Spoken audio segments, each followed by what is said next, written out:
میلاد پر طرح طرح کی باتیں لوگ کرتے ہیں، لیکن کبھی کسی نے یہ نہیں سمجھا کہ اصل میں میلاد ہے کیا، نہ کسی کو سمجھانے کی کوشش کی۔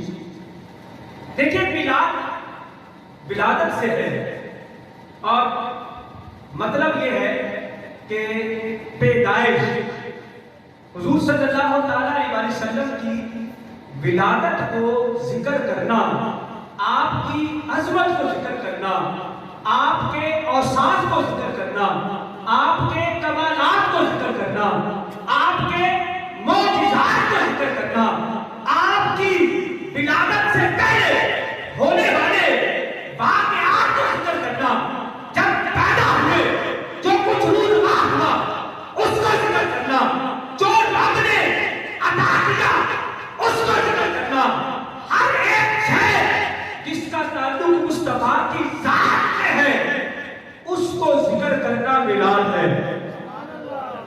اس کا ذکر کیا ہے؟ میلاد ہے۔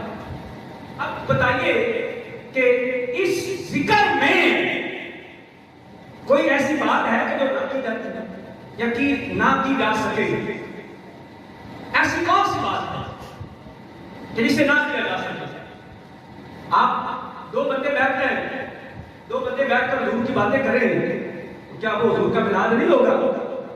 بتائیے، کیا وہ حضور کا میلاد نہیں ہوگا؟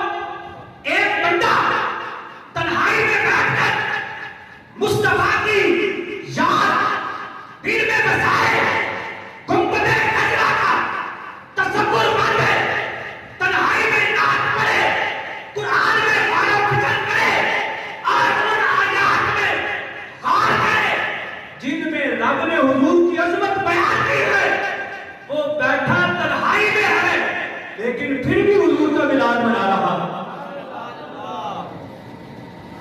اس میں کیا حرج ہے؟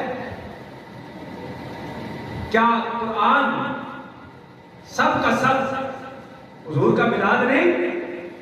قرآن حضور کی عظمت کی بات نہیں کرتا، حضور کی شان کو بیان نہیں کرتا، حضور صلی اللہ علیہ وسلم کے ذکر کی بات نہیں کرتا؟ بالکل کرتا ہے۔